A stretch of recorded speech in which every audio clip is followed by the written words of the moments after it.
Computer. Welcome everybody. This is the DVMUG Zoom meeting. It's Tuesday, April 8th, 2025. We only have one news item, and then we have one, two, three, four, five, six videos. A couple of them are really short. And we'll move on first to the first and only news item. Go forward.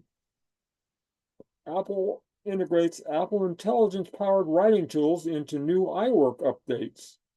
So Pages, Numbers, and Keynote got writing tools from Apple Intelligence. This was the only article I saw about this. I haven't tried it. Has anybody else tried it? Like the writing tools that were integrated into what, Mail and other places? Yeah, they're terrific. In fact, I And think I mentioned last week that I had used them for writing a note of condolence to somebody, and I wrote it up, typed it out by hand, and I thought, yeah, I can make that sound better. And I had artificial intelligence do it. It really made it beautifully you did that in Pages? in Pages. All righty then. Yeah, it Um, really is good. I was curious about Keynote. That's interesting. Okay.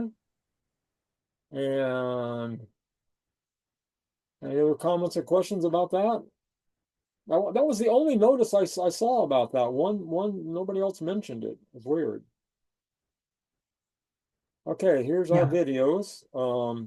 First one's a little long, but it's the best one I found about the new iOS 18.4 updates. That's the one app that got the most new features. Most of the other stuff got minor or security updates of all the updates last week, which was basically everything. And I got a couple of really short ones in there, three in a row. And one of the last one using Mac Mail categories, that's interesting because that feature was enabled first on the iPhone and then it came later on the iPad and the Mac. And a lot of people hate it. So we'll get to that last. So we'll go forward. This is the first video. Go for it. Here we go. Apple just released the massive iOS 18.4 update. Let me walk you through everything that is new. Real quick, if you want to keep up to date with all the latest Apple news and reviews, hit that subscribe button. So this update weighed in at about 8 gigs for my iPhone 16 Pro. Depending on your model, that may vary. There are dozens of new features and changes here, so let's get right into it. For me, one of the headlining features is the new Recipe Manager. This is actually hidden inside of a new food section within Apple News. If you open the News app, hit follow, and then tap on food, you'll be brought to the new food section. You'll also see like the food stuff sprinkled throughout your regular news feed as well. It's full of articles and stories about food, cooking, and restaurants. But it also has a built-in dedicated recipe manager. You can search recipes for an ingredient, or you can filter it by meal, diet, speed, and more. Each recipe is broken down into things like the ingredients and the recipe itself. Ingredients can be tapped to mark them off, and when you cook it, anytime there's things like a timer, there's a really cool little modal that pops right up and makes it easy to set and follow along. I've said this before, but this interface would be perfect for some sort of Apple Smart Display.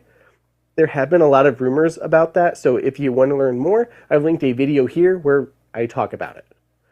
Like I said, there's a full recipe manager here, so you can save and share the ones you love.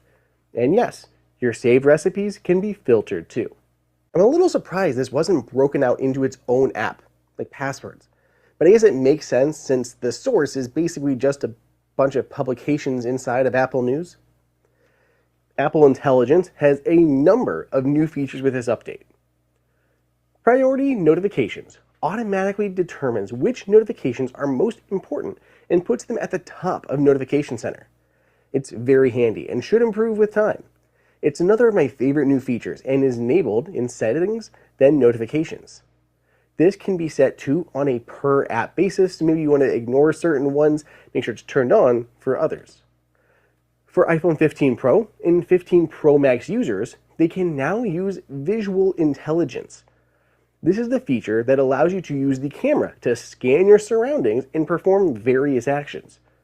This can be tied to a shortcut, added to the lock screen, added to Control Center, or tied to the action button. You can point it at a poster and add a date to your calendar, translate some text you see on a menu, solve a math equation, or just shop. In Image Playground, there is a new sketch style to choose from. I still don't use Image Playground much, but it is good to see Apple work to improve it. Let me know down below in the comments if you use Image Playground, and if so, what for? For those that remember, Sketch was actually first previewed at WWDC, so kind of nice that it actually got released.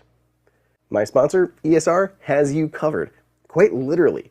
They have all new cases for the latest iPhone 16e that give you easy access to the action button, support MagSafe, and exceed the military drop test standard by 7 times. The ESR Halo Lock Cyber Tough case is great, with a 3-layer design that has a PC backing, a flexible TPE softshell, and an inner poron lining. Most drops happen from hip level, or even at chest height. This has enough protection to withstand drops from literally 23 feet. The magnets are also ultra strong here, 1500 Gs, which makes it very secure when using a MagSafe desk or car charger. It's not going to fall off when you hit a bump. There's also a sleeker, clear-backed Model 2, which I personally like the look of more, but that's just me. The best part of their iPhone 16e gear is the upgraded screen protector. It includes the Ultra Fit Tray applicator and is so easy to install. It even automatically removes the dust from your screen to prevent any air bubbles and easily resist scratches, like from the keys in your pocket. If you're getting or have an iPhone 16e already and you want to check these out, there's links in the description. Apple Intelligence itself supports 8 new languages and 2 new English locales. Those include French, German, Spanish, Japanese, Italian, and more. The podcast widget has 2 new styles available for both your library and followed shows. In the podcast app, when you view your profile, there are 2 new quick links to podcast settings or to notification settings for the app. For smart home users, both Matter-enabled robotic vacuum cleaners and smoke detectors are supported in Apple Home. Right now, the Ecovacs X8 Pro Omni is the only model that fully supports this feature for vacuums. I again did a whole dedicated video on how to use those that you can find linked here.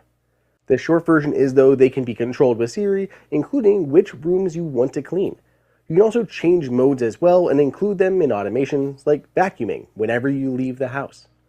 Real quick too, I don't see the alert on mine since I am on the new home architecture, but it looks as if Apple will be pushing people to that if you haven't already upgraded to it. If it doesn't prompt you, don't worry about it, but you might want to be aware. Control Center has a ton of changes, big and small. There are 4 new controls for ambient music that can be added. They are sleep, chill, productivity, and well-being. When you play them, they have an automatic playlist that shows in the dynamic island, and if you tap them, they can jump into a hidden dedicated app where you can skip through the various tracks in those playlists. There's also Apple Intelligence section now for Control Center with options for Talk to Siri, Type to Siri, and Visual Intelligence. These controls can be added anywhere other controls can be added, like to the action button or the lock screen. The cellular control now accurately reflects the signal strength you currently have. Volume and brightness turn gray when too low or off, but will go to yellow and blue respectively when active. And the focus control has up and down arrows now on it. Similar to Control Center, Apple has added a bunch of new shortcuts. It was really hard for me to pin these all down. Some of these are actually being added and removed. There's ones for opening a particular messages thread or showing sports scores. They were likely being added for the new version of Siri, but anyone who uses the Shortcuts app in general will be able to use them. There are new emoji available, including face with bags under the eyes, fingerprint, splatter, a beat, a dead tree, harp, and a shovel. By the way, when you are looking at emoji, Genmoji is now more clearly labeled, hopefully making it easier to understand how to create your own. In Safari, when you open a new tab, it shows your recent searches in case you need to go back to them. This can also be disabled if you don't want it. Data can be imported and exported from Safari now, useful if you're changing browsers. In the App Store, there are new AI summaries of reviews so you can get a better idea of an app before you buy it or download it. Plus, app installs and updates can be paused and resumed without losing your progress. Really handy. Photos app continues to get better with a few changes I know you've all been asking for. First, albums can now be sorted by date modified. You also have the option to disable recently viewed and recently shared collections for privacy reasons. There are new filters for your library, including the ability to show just the photos that are not contained in an album. Finally, this is huge for me. Media types and utilities can also now be reordered, so I can move screenshots to the top and not have to swipe through 2 pages before I get to it. And finally, when you import photos to a PC or Mac, hidden photos will not be included if Use Face ID is enabled. With Apple Vision Pro, there's a new Vision Pro app. It automatically installs on your device if you own an Apple Vision Pro. It gives you some basic info on the device and a way to see new experiences and download content to the device directly from your iPhone. The best part, though, is it makes giving a demo way easier. When someone beside you puts on Vision Pro and your iPhone or iPad is nearby, a modal will appear asking if you want to enable guest mode. You can say yes and grant access to whichever apps you'd like. Before, you'd have to put on Vision Pro, then go all through that like in Control Center, then take it off and hand it over. Way easier. And speaking of simplified setups, just like how you can use your iPhone to set up a secondary iOS device or an Apple TV, you can now do the same quick setup process with a new Mac. Just open your new Mac, bring your iPhone near, and it'll guide you through the process, already logging you in and authenticating. Oh, and a new setup assistant makes it easier for creating a child device with the appropriate settings. When playing a video, the jump back and jump forward buttons now have really slick animations to them. In France, both Orange and Sosh support RCS, and here stateside, Mint Mobile, Google Fi, Tello, Ultra Mobile, and US Mobile are also able to turn on RCS. Those are basically all the T-Mobile MVNOs, if that wasn't apparent. And when viewing your savings account and wallet, you now must authenticate with Face ID or Touch ID. Apple's also changed some wording here. It used to say subscriptions and payments. Now it says pre-authorized payments. CarPlay. It'll now show 3 rows of icons on exceptionally large screens. There's better support for EV chargers too, including support for NACS locations. Lastly, for CarPlay, sports is a newly supported category. That means soon we will start to see sports apps show up.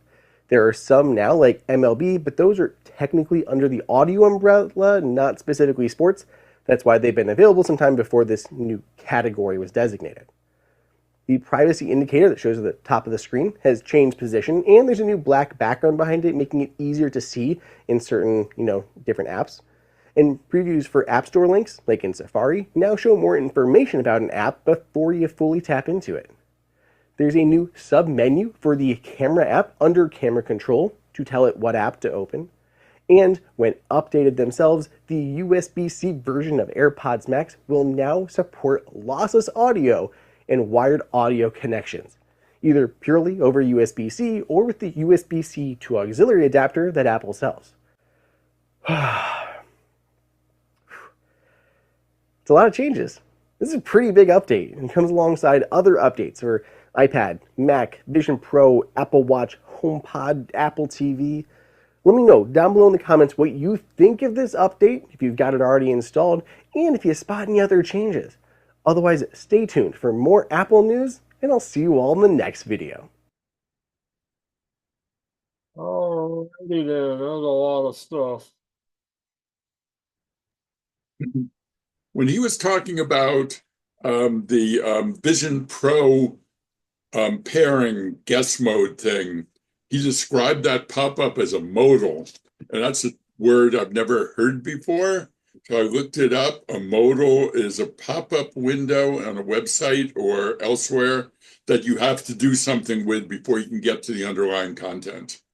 Like one of those pop-ups that you have to accept or dismiss something. Well, that term has existed way, way back all the way to the beginning of the Mac. Okay, I'd Sounds never like- heard it before. Seems like something that's going to be on Jeopardy. Yeah, Means you can't, you can't do anything else until you dismiss that by interacting with it, whatever it wants to do. You can't move, Yeah. do something else. You have to make a Older decision. than the Mac, it was one of the original concepts they were trying to do as little as possible in the Mac interface was present people with modal dialogues. Yeah. Read the Apple Human Interface That's- Guidelines. It's right at the Exactly. It beginning. goes way back into that. And I used to at Actually, it BMUG meetings- predates the Mac. It was in the Lisa. At BMUG meetings, they used to harp on presenters who would make inappropriate stuff that wasn't in the interface guidelines, and they really beat them up. Right. More questions. Just busy in comments? QA. You're all good with that? yeah, we got it all down. You got it all down. Okay. All right. Next. How to manage, this is a real short one. How to manage iPhone notifications on the Mac. It's from Apple. There we go. When you use iPhone mirroring on your Mac, notifications on your iPhone automatically appear alongside notifications on your Mac, but you can manage them in settings on either device. We'll show you how to manage iPhone notifications you receive on your Mac in System Settings on your Mac, and how to manage them in Settings on your iPhone. Let's start with Mac. Click the Apple menu in the upper left corner of your screen, and then click System Settings. Click Notifications, and click Allow Notifications from iPhone. You can turn on or off all iPhone notifications that you receive on your Mac, or manage them individually. Just choose an app from the list and click to turn notifications on or off. To manage individual iPhone notifications that appear on your Mac, you can also use Settings on your iPhone. In Settings, scroll down and tap Notifications. Then scroll down, tap an app, and tap to turn on or off Show on Mac. Now you know how to manage your iPhone notifications when you're using iPhone mirroring on your Mac. Attention focused. Scooby-Doo.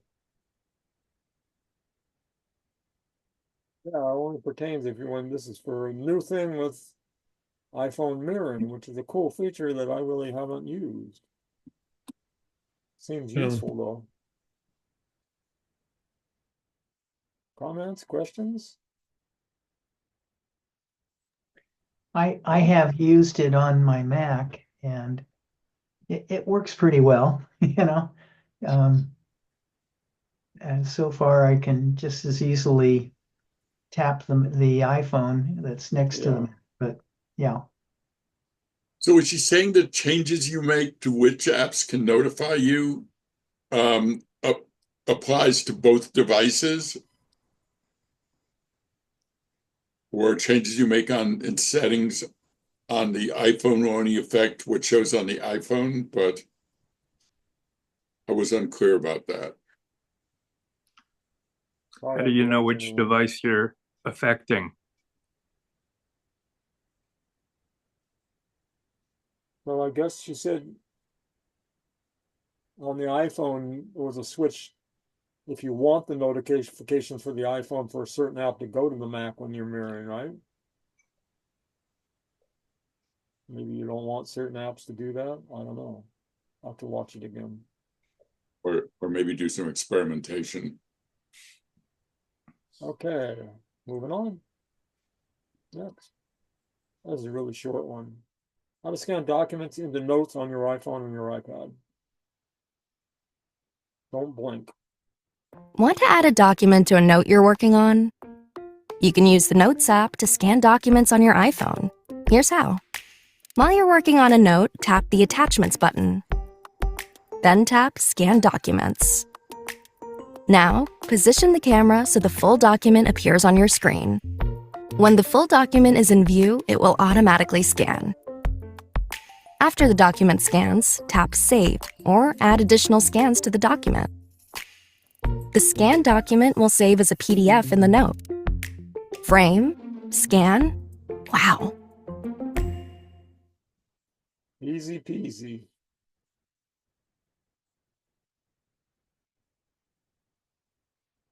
Comments, questions? I think you said it all, John. Easy peasy. Yeah, it's too easy. You don't need a scanner anymore, just use your phone. It's nice that it squares it up. And actually, if you got it crooked, it writes it up and makes it so it's not, tilted. It squares it up.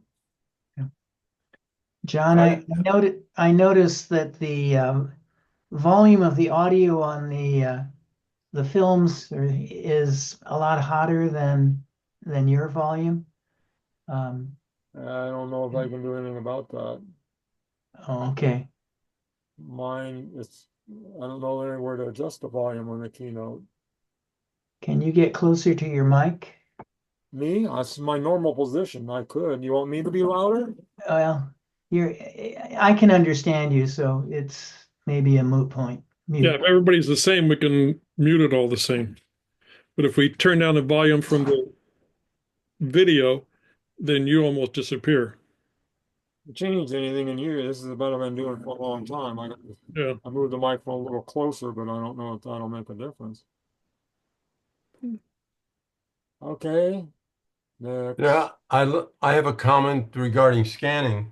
I noticed a couple days ago when I was scanning the checks I have to deposit, it happened real fast.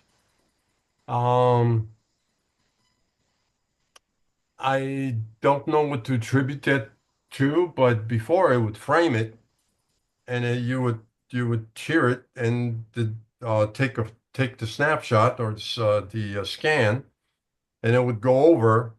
This time it was so fast. As soon as I pointed it, it just took it and flew over. I just a comment. It all worked, but it was so fast that it was totally different. Maybe the updates or something. You scan them in the notes, or how do you do that? I scan it from my folders app into a folder in iCloud. So you do it in photos? No. I just do a scan. You go to folders and you scan the document. I just scan it. I don't go to photos. But all this is just last time. It was real quick. All before I did the same thing all this time. It was, taking its time. This time it was just flying. Matter of fact, I took the last thing I scanned. It took it twice before I realized it. So By wonder what. By folders, do you mean notes or files? What do you mean by No, folders, files. Files. In files, you go to files, and one of the options is scan your document. Yeah. I think scan your documents is now in a number of places.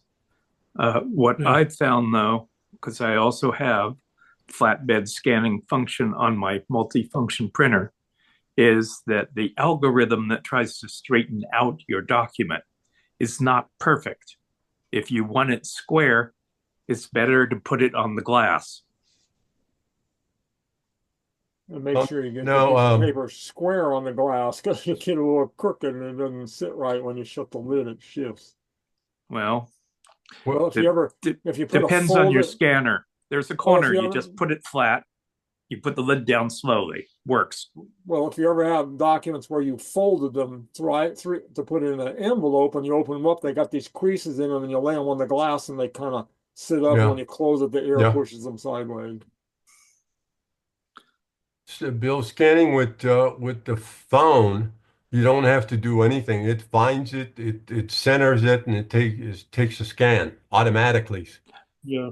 But there's pixel shift if you're doing something very detailed. And if you're just scanning a note you need to save, that's one thing. But if you need good quality Well, of your yeah, image, right. use the flatbed. Yeah, oh, definitely. Okay, just my point. And when you want to scan a document that is several pages long, I still haven't found a technique that tends to work universally doing that. So you have multiple pages, Peter, or just one big Yeah, long page? Perhaps it's I well, have yeah, multiple. right. Multiple pages is what I'm talking about. So what I do with multiple pages is I have, like last time I had 5 things to scan, and as soon as you put it up there in front of the camera, it centers it, takes a scan, you take it out and put the next one over, then it centers it and scans it, and it's done, then you put the next one over, and so on and so forth. But This- I just hear me out. Last time it was real fast. I could barely keep up with it. And you're doing this with your phone, That's right? correct. Yeah. Okay.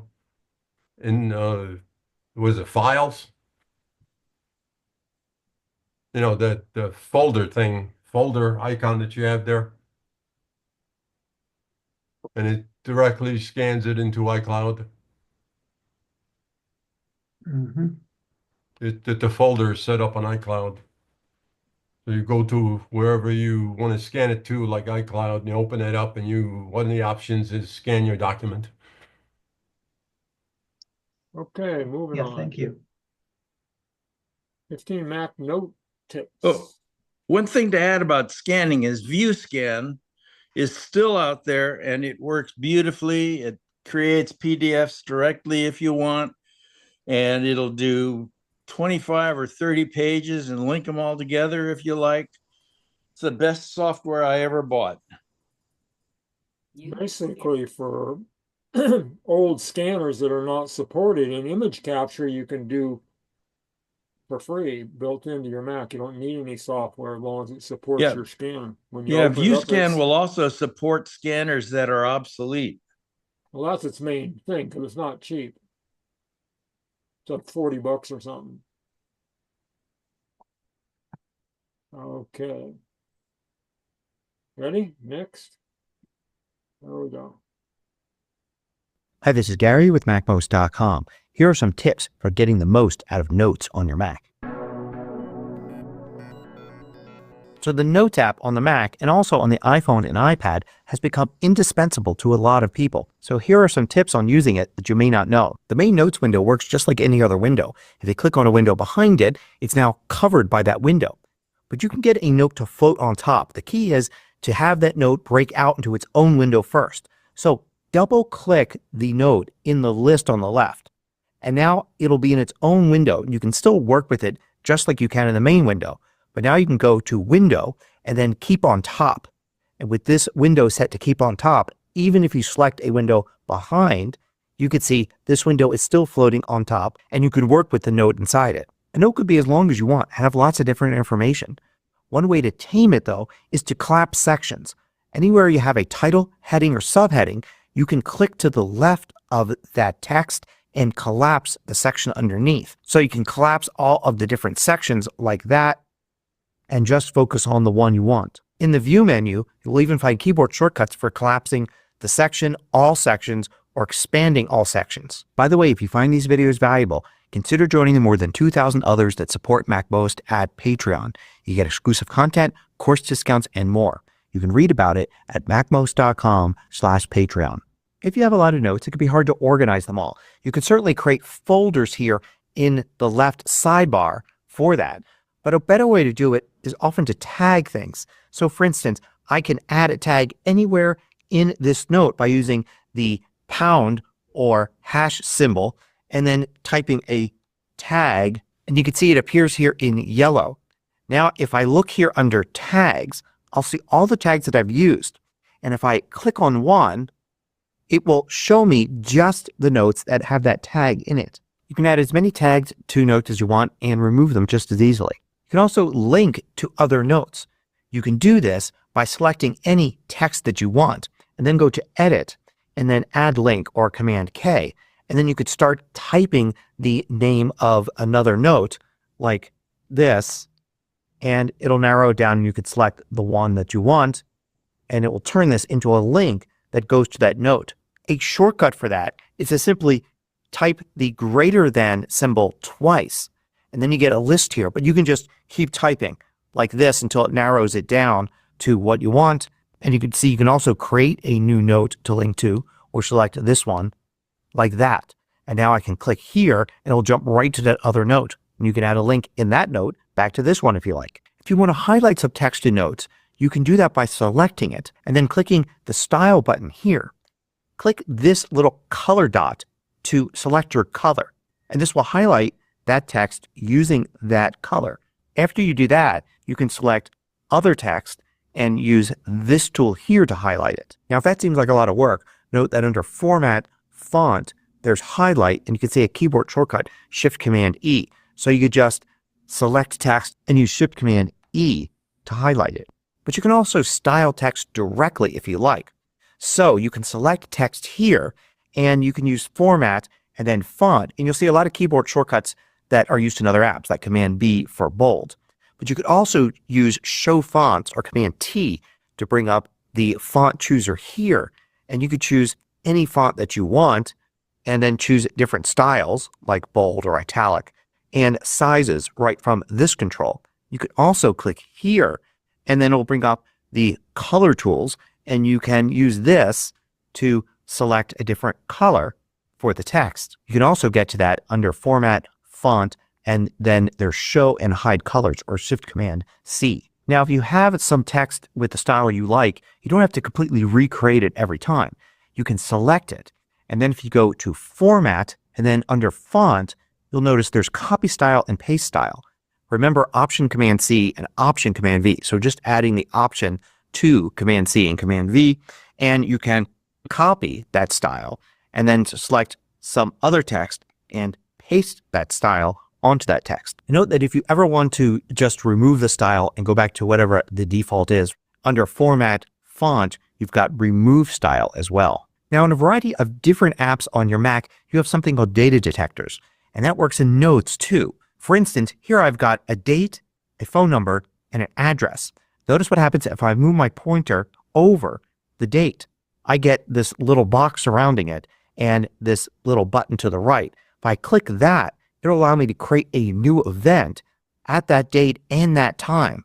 If I do it with this phone number here, it will go to contacts and allow me to create a new contact. Note while this box is shown, I can also control click, right click, or two-finger click, and note that I could start a FaceTime call, FaceTime audio call, or I can message this number. And for an address here, I can use the data detector to actually bring up a map. I can even then open in Maps or go to Directions or add the address to my contacts. Another thing you can do in Notes is math. You can type a math expression like 1 + 1, and if you just put equals after it, you should see the answer there. Press Return and the answer is added. You can also do complex things like this, and notice how it calculates the result with these variables. You do have some options with this. Under Format, Math Results, you can have it automatically insert the results. You can just have it suggest the results like that, or you can turn it off completely. I've got a whole video on Math Notes and how you can use it. Let's say you add an image to your note by dragging it in. So I'll add this image here. Notice how it's pretty big. It goes all the way from the left to the right side. But if you control click it, right click or two-finger click, notice you can change View As to Small instead, so you can have a small representation of it. You can still select it at any time and then use the spacebar to bring up Quick Look to see a larger version of the image. The same is true if you insert a link here. You can do that many different ways. I'll just do it by typing like that and it'll make that a link. if I control click, right click, or two finger click on this, I can switch it to show link preview, and then it'll come up like this. I could also take this and change it back to small, and it'll be a smaller version of that, or just back to a plain link. Now your notes are just like any other content like files or photos or things in your Mac account. They're encrypted on the drive, and that's behind a password for your user account. So they're pretty well protected. But if you want to add an extra layer of protection for a few particular notes, you could use the padlock here and lock the note. So now you can see the little lock there. Now you can click here again and close all locked notes, or you can quit notes and come back into it. And you'll find that this note is now locked, and you need to use your password to get back into it. In Notes settings, you can control this a little bit. You can have it use your login password so you don't have to remember a new password, or you can set a custom password. Now you've got the ability to record audio into a note. And when you do that, if your Mac is new enough and meets these requirements, then you'll also get a transcript of it. The quick brown fox jumps over the lazy dog. And you can see I'll click done here. If I double click it, it'll open this up again, and you'll see the transcript right here. I can actually copy the transcript and then paste it in somewhere, or just add it to this note like that. Now I know people use a lot of lists in Notes, and you can set up lists to be bullet lists, dash lists, or numbered lists. So for instance, I could change this to a numbered list. But what a lot of people don't know is you can easily rearrange the items in here, moving things up and down. You can find these controls in Format and Move Item, and you'll see Control Command up or down will help you move items. So this second item here, I can move up to the first item using Control Command and up arrow like that. And you could just use it multiple times. So Control Command down arrow to bring that one to the bottom. Sometimes instead of these kinds of lists, you'll have checklists. And with checklists, you can fill in this circle for each one with a check mark like that. But you can also have something interesting happen when you check an item.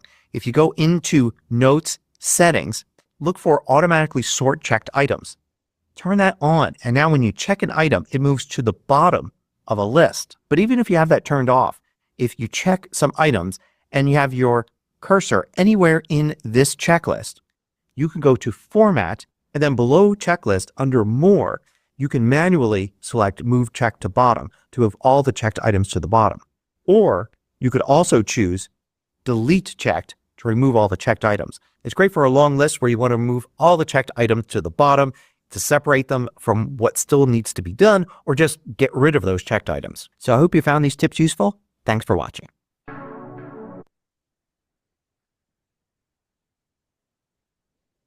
The Notes is getting more powerful all the time. It's amazing what you can do in there. Yeah. If I was 30 years younger, I'd have a use for that.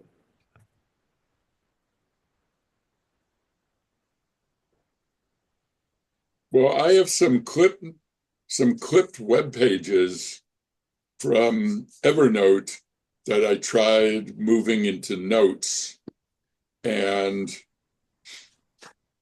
I just discovered that, and some of these notes go on and on, page after page after page of PDF. And I just realized that by clicking here, let me actually, oh, I can't show you because you're sharing, but that I could, like the subheadings in the PDF, I could select a line, make it a heading, and then I could collapse that section. Just like he was showing us. So that's pretty cool. In the embedded PDF in Notes, you can do that? Apparently. Well, well, no, it's not a PDF. It's a it was an NX file that I brought over. So it's a note. But it's a long running, I mean, it's from a web page. So it looks like a web page. What do you call that, a web archive when you save it? How'd you save that off a web page? Well, I saved it using the Evernote web clipper, which saves it into Evernote, and then you can export a whole notebook from Evernote in NX format, which is their proprietary format, but then you can directly import it into notes that and it will bring them in each note, and it'll create an import folder and put all the different files in there that Well, were Jan will be happy to hear that. who? Jan, who has Evernote, was wondering if you could import. Yeah, I just realized that I'm now paying $130 a year for Evernote. And it's not worth that to me. So I'm planning on exporting all my notes before the annual renewal in July. We talk about that more later. Yeah, we'll talk about that. I'm sure Jan will have questions. Anybody else about this video? Notes? Tips? There's a lot of stuff in there. It was almost Jan, too you're much to muted if you're absorb. talking. Go ahead, Richard. You say something, Dick? Yeah, it was just almost too much to absorb. I mean, he covered so much stuff in there. Oh, that's why Kenji, can you get the Yes. I forgot. I forget Yes, to I do that can. when I host. I had a lot of hard time getting it started. Yeah, get that. I only have the videos. I didn't do. There's only one news item. Okay, next.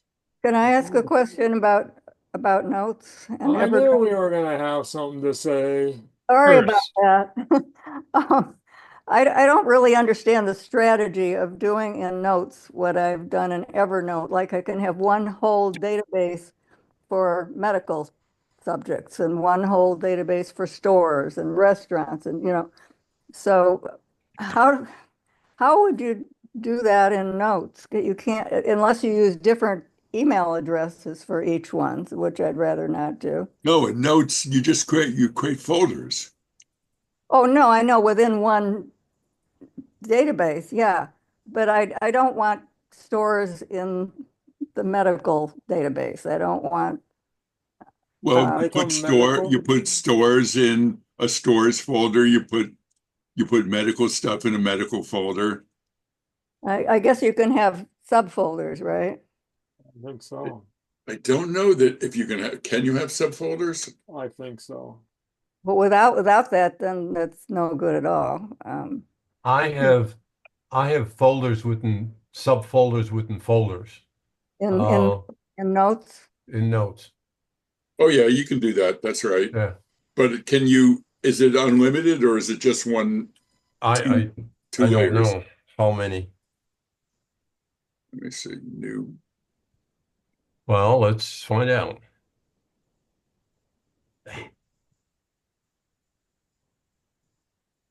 And then things have gotten a little screwed up with the different accounts because I happen to have 7 email addresses. So you have multiple Evernote accounts with different email addresses?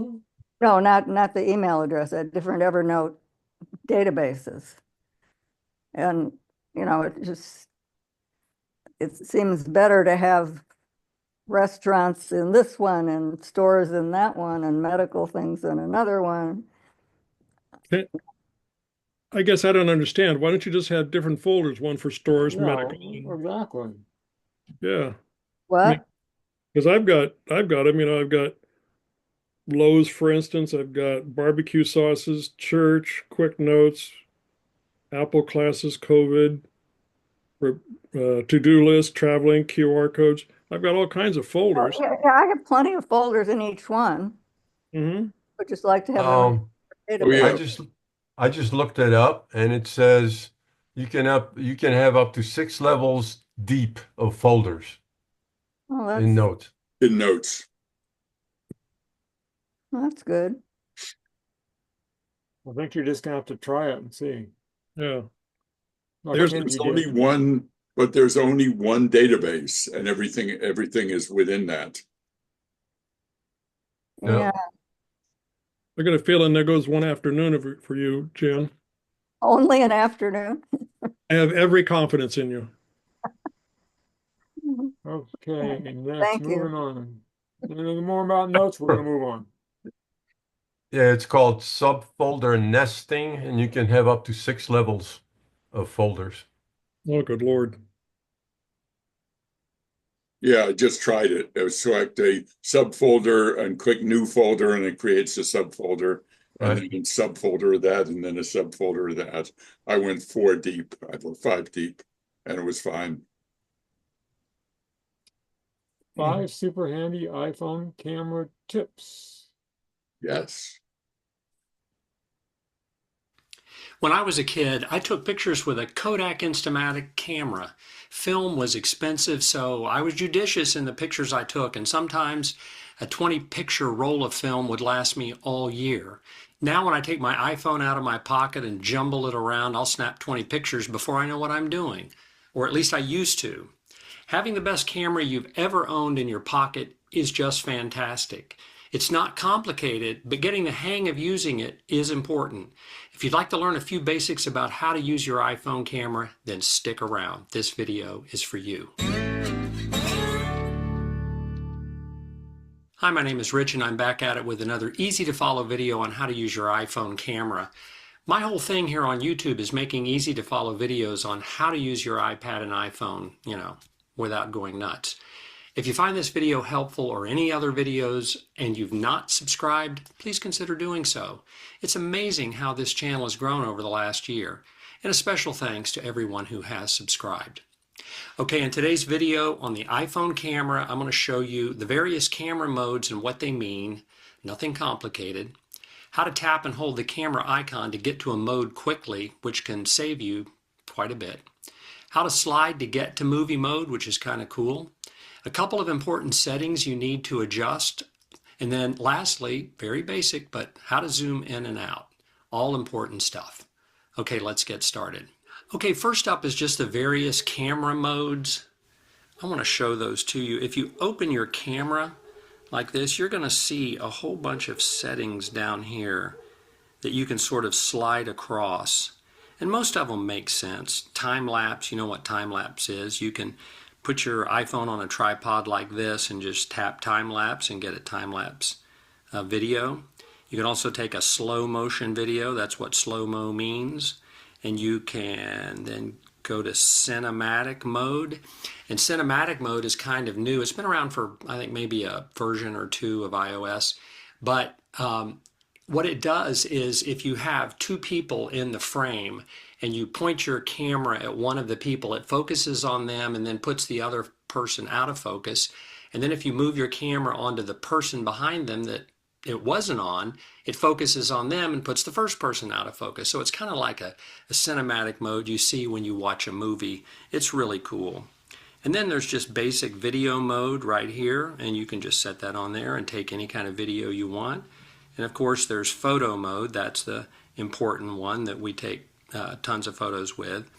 And then there's portrait mode, which is kind of handy too, because in portrait mode it will give you what's called bokeh, or a blurred background. So if you're taking a sort of an important picture of, a friend or a family member, something like that, and you want it to just look a little better than it normally would, then you can set it on portrait mode. And then there's something called spatial, and I'm not going to get into that because you have to have the goggle things that Apple has made for spatial video. I guess it'll be cool one day, but it's not right now. And then lastly, you've got Panavision or Pano, and you can take your camera and then just kind of go across a big panoramic view of something, the beach or a home or whatever, and you can capture a panoramic view, and that's what Pano means. But for the most part, you're just going to be taking videos and photos. At least I am. That's what I do most of the time. And if you're kind of new to the iPhone, that's the 2 places you're going to land. But those are the various modes, and they're pretty simple. And if you want to get to them, you just swipe down here along to get to each one of them, just like that. Pretty handy.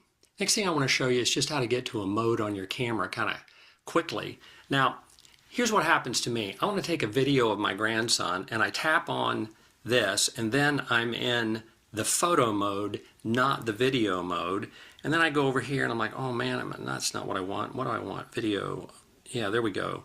And then by the time I've done that, he's already done something silly that I wanted to film and it's over with. And that's a bit of a problem. At least it is for me.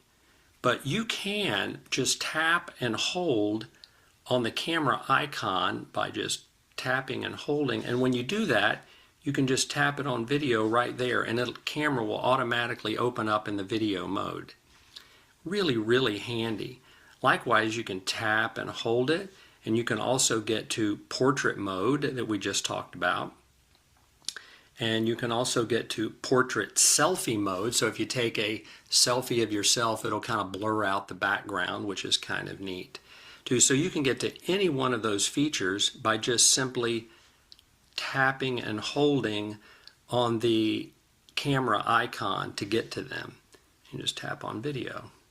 Of course, if you want to go to photo, just tap on photo and you're back there. That's just one quick way to get to video mode. Really handy. Now, another way to get to video mode kind of quickly too, if you tap on that and you didn't remember to tap and hold and you find yourself in the photo mode, if you just tap and hold the record button and slide it over like this, it'll actually start recording a video like that. And you can pause the recording of the video or you can stop the video just like that. And you were in photo mode, but you wanted to quickly get to video mode, so you just tap and hold it up and slide it over like that. And as you can see, now it's recording a video. And if I stop it and we go over here and we watch that video, you can see my hand kind of come in there at the very end like that. And that's a quick way to get to video mode if you've already opened up your camera and you're in photo mode. Just really a little handy feature. There are a couple settings that I think that you need to change. Let me show you something. If you open up the camera, you can kind of see down here at the bottom in the photo mode, my hand, even though it's kind of grayed out. This is really what the camera is going to take a picture of. It's not going to take my hand, which is, you can kind of see down there. If you go into the settings on your phone and you go to camera, then you can change a bunch of things over here. I'm going to slide down and I'm going to tap on grid, because this helps you place the subject in the photo accurately. And then I'm going to undo view outside the frame, because I don't want to see what's outside the frame. I only want to see what's in the frame. So I'm going to take that off. And now when we go back to the camera app, if you can see this, there are actually little squares right here, and they're dividing up the area. And if you see, my hand is no longer visible down here, so all you see is what the camera sees right here and what will be a part of the photograph. And that's a little easier, I think. But you can take these squares right here and frame up your picture. A lot of times I'll ask my wife to take a picture and she'll take a picture of my knee or the floor or something. And I'm like, well, what are you doing? And she's like, well, I can't really see. I don't know how to line it up. So we just line it up. I just say, put it in the square, in the middle of the square, whatever you're trying to take a picture of. And she does that, and it makes sure everything is framed up right in a very easy fashion. So turning those things on in settings is very helpful. Okay, the last thing I want to show you is just how to zoom in and out. If you open up your camera, you've got a couple of options here. You've got 0.5, so you can tap on that and zoom out. You can zoom in on 1, which is just the standard zoom, or you can zoom in on 2 like that. But I have found, for me, the easier way is just to pinch like this, and you can zoom in as much as you want, just like that. And that way I get the subject right where I want it to be when I take the picture. And it's just as simple as pinching in and out to get to where you want to be. If you don't want to do the pinching, you can of course just tap over here, but your choices are only 0.5, 1, and 2. But if you notice here, I zoom in a whole lot more. Now you can see that it's saying 5.9 times I've zoomed in. So zooming with your fingers can get you in a whole lot closer than tapping on the options that you have right here. So it's just an easy way and a handy way to zoom. Pretty simple. So there you have it, a short tutorial on how to get started using your incredible iPhone camera. I really hope a few of these tips were helpful. That's it for today. Thanks so much for watching, and I'll see you in the next video. I would add something to what he said about framing. And when you use the grid, you notice that it's broken the screen into thirds, both horizontally and vertically. So you have 9 squares, but they're 3 by 3. And there's a rule in photography about framing on the third rather than sticking somebody, if it's a portrait, in right smack in the center. And what, if that's something that you're interested in following, it makes it very simple because there's the grid right on your screen, 3 by 3. Yeah, you also notice all his pictures, taking all his pictures in portrait mode, and who does that?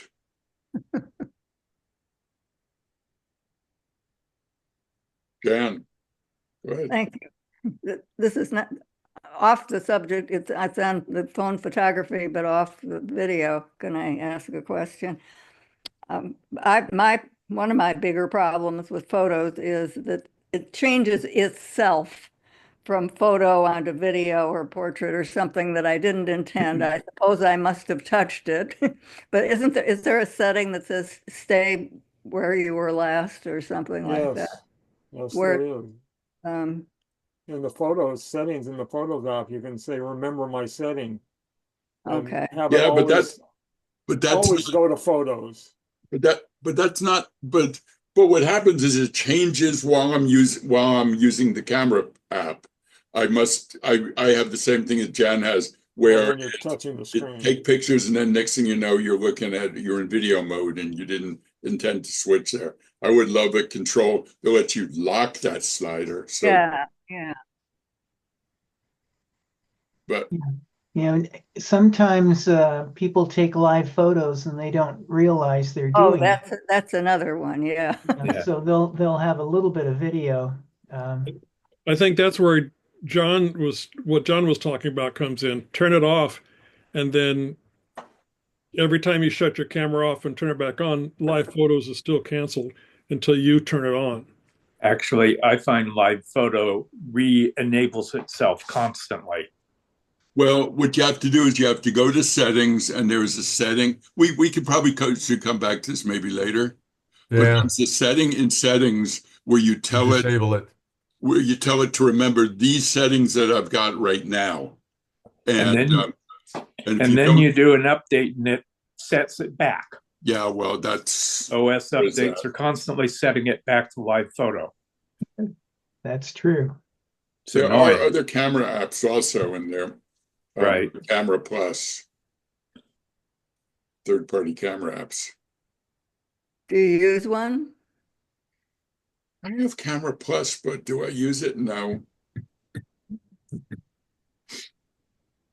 And yeah, I have the same problem you have, where I take some pictures and then suddenly I'm in portrait mode or I'm in video mode.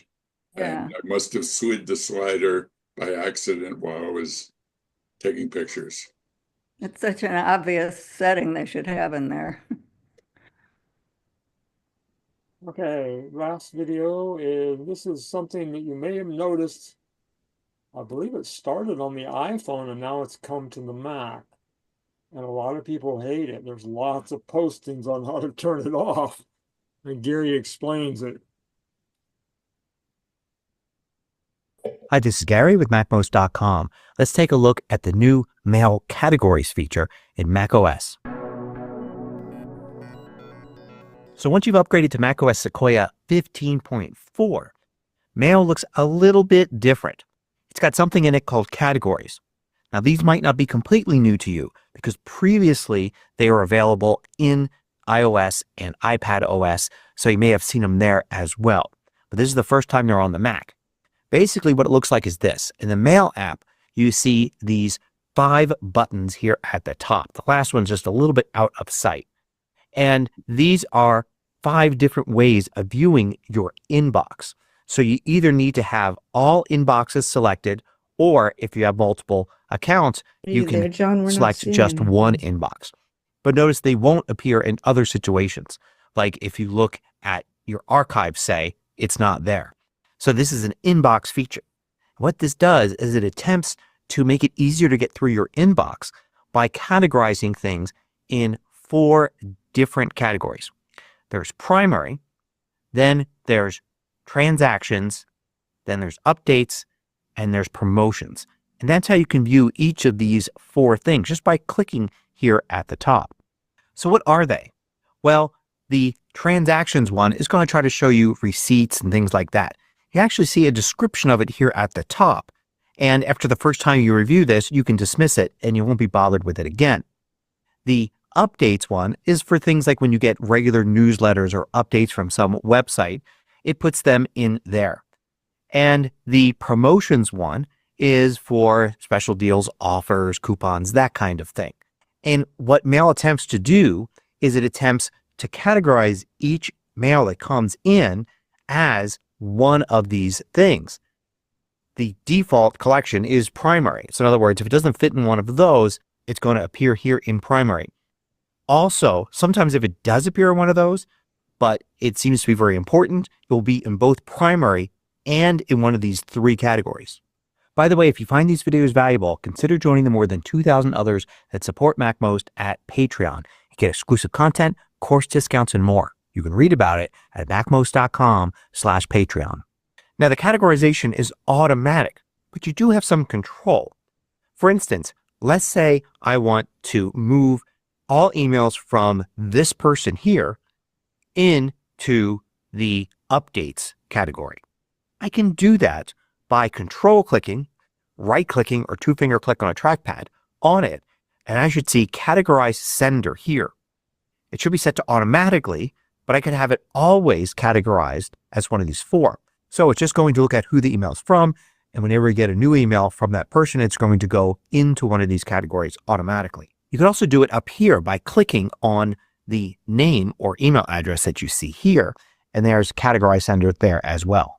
If you find something is going into a category and it shouldn't, like let's say you don't want these going into transactions, and you can use the same techniques here to have it go to, say, primary instead to make sure that it doesn't get into one of those other 3 buckets. Unfortunately, there's no way to be more precise than that. You can't like filter based on keywords or some other content in the message. If you ever want to see the definitions for the different categories again, you can go into View, and there's About Categories here. This brings up this window and it describes each category again and gives you more information. For instance, when a message goes into transactions, updates, promotions, but includes time-sensitive information, in other words, the content in it seems to suggest a deadline of some sort, it will also appear in primary, like I said before. You also have a button here to reset all the manual configurations. So if you set a bunch of messages to manually go to a certain category and then find it's not working for you, you can use this button to get rid of all those and start again. Now, as you can imagine, in addition to a lot of people not caring either way for this new feature, there are a lot of people that love it, that have actually been asking for this, and also a lot of people that hate it and immediately want to know how to go back to how it was before. And there are actually 2 methods for doing that. One allows you to keep the categories here at the top in case you want to use them, but simply view things like they were before. Remember I said there were 5 buttons here and you could see this other one just out of sight? Well, the 5th one is actually All Mail. If you click on it, it reveals itself and primary is condensed into a smaller button. And now you can see all messages here. And this is the same as it was before. You still have the buttons here at the top. So if you want to dig into one of these, you can. But by sticking with All Mail, just leaving it like that, you have an inbox that looks like it did before without completely turning the feature off. This is in fact how I've been using it, with All Mail selected here, but the buttons still active in case. And here's another useful tip. You can use 2 fingers on a trackpad and swipe to go between 2 of these. For instance, let's select transactions here. If I swipe to the left, it goes to All Mail. I swipe to the right, it goes to transactions. If I select primary instead, then I can swipe back and forth across these buttons to go between primary and all mail. Now let's say you really do just want to completely get rid of it. Well, you can do that pretty easily. You can go to View, and then it's just a check mark here. Show Mail Categories. You can also get to it with this 3 dots button, which also has About Categories, and you can turn off Show Mail Categories here as well. And then it goes away and it looks exactly like it did before, but you could easily turn it on again if you ever want to give it another try. So it certainly isn't going to be for everybody. If it's not for you, just turn it off. If you think it might make getting through your daily email inbox a little easier, then give it a try over the next days and weeks. Hope you found this useful. Thanks for Bill doesn't want to give it a try. This has existed on Gmail on the web forever, a long, long time. I hate And it. I took it out of Gmail years ago. Oh, I did. I mean, it still exists, but you took it out. You can go into labels and turn off all the labels, and then it goes away. Right. Right. It's really irritating. I don't like it. Some people may like it. There's lots of complaining about it on the web about people making not videos, but little README file. I hate it. The headline. I hate it. How do I turn it off? I'm finding trying to get the all mail button to show up that it won't let me, and I'm not sure why. Yeah, he has the preview pane turned on the right. I don't use it. I call that the iPad mode, iPhone, iOS mode of looking at your mail. I do by columns, and it gets rid of the preview, and it's old fashioned where you can see criteria like date sent, who it's from, size, attachment, all those things. And you can sort those columns. That's what I like. So Peter, do you have multiple inboxes? I have a few of them, yes. Okay.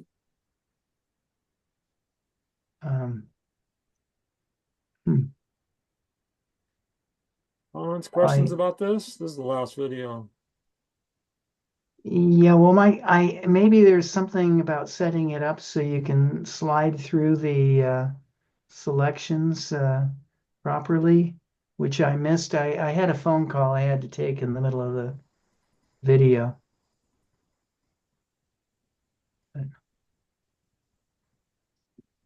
So primary is easy to get to. I can get to the other 3 through promotions, and then I'm stuck because all messages doesn't show up. Try the 3 dots. Try the 3 dots button in the upper right-hand corner. That gives, on my iPad, it lets me go from categorized to all list. Right. Okay. Well, I've moved that to list view. It had the 2 options, but now it doesn't actually. It takes you out of primary and puts you into all, but I'm not sure it seems to do that. I guess it's just all and that's it. Yeah. Okay. Peter, are you looking at your Mac? No, I'm on my phone. Okay, on so my it's Mac, different. looking It's at my different. He was what he's talking about is a new. This feature came to the Mac. He was showing the Mac. The phone and the iPad look different because they don't have a menu at the top. Menu bar. So it may be different on the phone and the iPad.